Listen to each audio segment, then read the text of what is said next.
कृतांता में आपका एक बार फिर से स्वागत है। अच्छा, आज हम कहानी में उस मोड़ पर चलेंगे जहां एक राजकुमार पहली बार अपनी किस्मत का सामना करता है। सोचिए, एक बिल्कुल शांत साम्राज्य और वहां एक ऐसी मांग रख दी जाती है जो सब कुछ हमेशा के लिए बदलने वाली है। तो चलिए शुरू करते हैं। कहानी की शुरुआत होती है अयोध्या से। एक ऐसा राज्य जो खुशहाल था, शांत था, मतलब सब कुछ परफेक्ट था। और वहां के राजा दशरथ अपने परिवार के साथ बहुत ही खुश थे। तो इस राज्य की जान थे 4 राजकुमार। सबसे बड़े राम, जिनके गुणों की बातें तो हर कोई करता था। फिर थे लक्ष्मण, जो राम की परछाई की तरह थे, मतलब हमेशा साथ। और हाँ, भरत और शत्रुघ्न की भी जोड़ी कमाल की थी। ये चारों भाई न सिर्फ बहादुर और काबिल थे, बल्कि अपने पिता राजा दशरथ के लिए कुछ भी कर सकते थे। खासकर राम और लक्ष्मण का रिश्ता, वो तो ऐसा था कि एक के बिना दूसरे की कल्पना भी नहीं की जा सकती थी। और इसी बिल्कुल शांत माहौल में एक दिन दरबार में आते हैं महातेजस्वी पूजनीय ऋषि विश्वामित्र।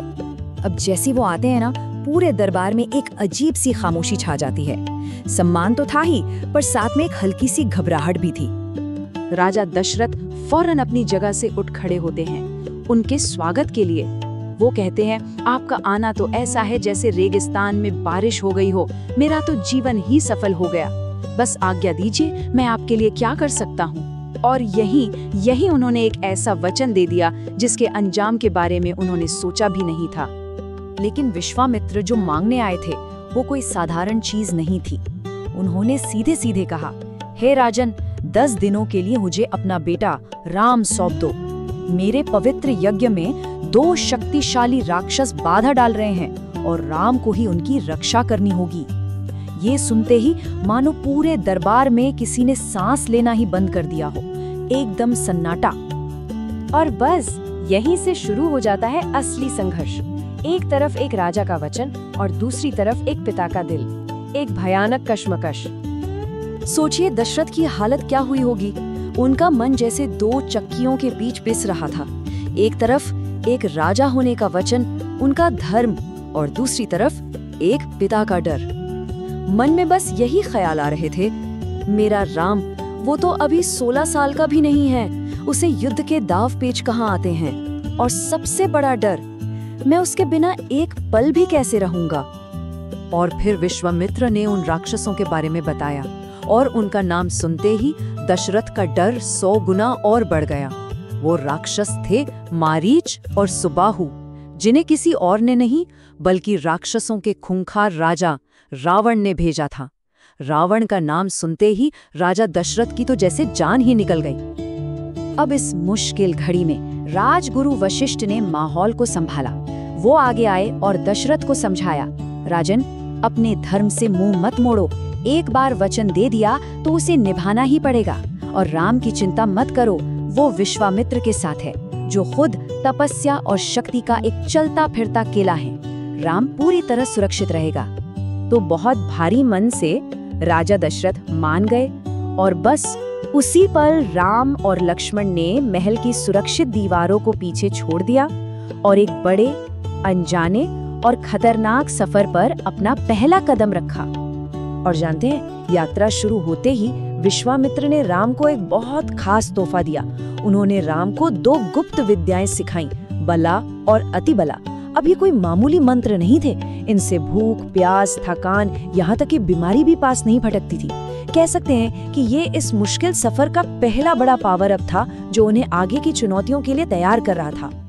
गंगा नदी पार करने के बाद वो तीनों एक बहुत ही भयानक और सुनसान जंगल में पहुंचे। माहौल में ही एक अजीब सा डर था। और यहीं इसी जंगल में उनका सामना होने वाला था अपनी पहली चुनौती से, अपने पहले राक्षस से। तब विश्वामित्र बताते हैं कि देखो, ये जगह हमेशा से ऐसी डरावनी नहीं थी। एक जमाना था जब यहाँ मल्द और करूष नाम के हरे भरे खुशहाल प्रदेश हुआ करते थे। लेकिन अब ये सिर्फ एक बंजर जमीन है जिस पर राक्षसी ताड़का के खौफ का साया है। वैसे ताड़का की कहानी भी थोड़ी अलग है। वो हमेशा से ऐसी नहीं थी। उसे ब्रह्मा जी से 1000 हाथियों जितनी ताकत का वरदान मिला था। लेकिन जब उसके पति की मौत हुई तो उसने गुस्से में आकर ऋषि अगस्त्य पर हमला कर दिया और बस उसी पल ऋषि ने उसे श्राप दिया कि वो एक बदसूरत आदमखोर राक्षसी बन जाएगी, और तब से लेकर आज तक वो इस पूरे इलाके के लिए आतंक का दूसरा नाम बन चुकी है। और यहीं पर राम के सामने एक बहुत बड़ी दुविधा खड़ी होती है, एक नैतिक सवाल। वो विश्वामित्र से पूछते हैं, गुरुदेव, वो तो एक स्त्री है, माना कि वो दुष्ट है, पर क्या सिर्फ इसलिए उसका वध करना उचित है? क्या यही मेरा धर्म है? ये एक राजकुमार के लिए उसूलों और फर्ज के बीच की पहली बड़ी कसौटी थी। इस पर विश्वामित्र का जवाब बहुत सख्त और साफ था। उन्होंने समझाया कि एक राजा का धर्म, जिसे राजधर्म कहते हैं, वो निजी भावनाओं से कहीं कहीं ऊपर होता है। उन्होंने कहा, आम लोगों की रक्षा के लिए एक राजकुमार को वो भी करना पड़ता है जो उसे पसंद ना हो। यही एक शासक का सनातन धर्म है। संकोच मत करो, उसका वध करो। ये शायद राम के लिए लीडरशिप का पहला और सबसे मुश्किल पार्ट था। तो अब टकराव शुरू होता है। राम अपने शक्तिशाली धनुष की डोरी खींचते हैं। उसकी टंकार इतनी जोरदार थी कि ताड़का गुस्से से बिलबिलाती हुई बाहर आ गई। आते ही उसने अपनी माया से धूल और पत्थरों का एक भयानक तूफान खड़ा कर दिया, ताकि राम और लक्ष्मण को कुछ दिखाई न दे। लेकिन विश्वामित्र ने राम को इशारा किया और राम ने सिर्फ आवाज के सहारे एक ऐसा अचूक बाण चलाया जो सीधा ताड़का के दिल में जा धंसा। देखिए, ताड़का का वध सिर्फ एक राक्षस का अंत नहीं था, ये तो एक परीक्षा थी जिसमें राम पास हो चुके थे, और अब इसका इनाम मिलने वाला था, वो भी सीधा देवताओं की तरफ से।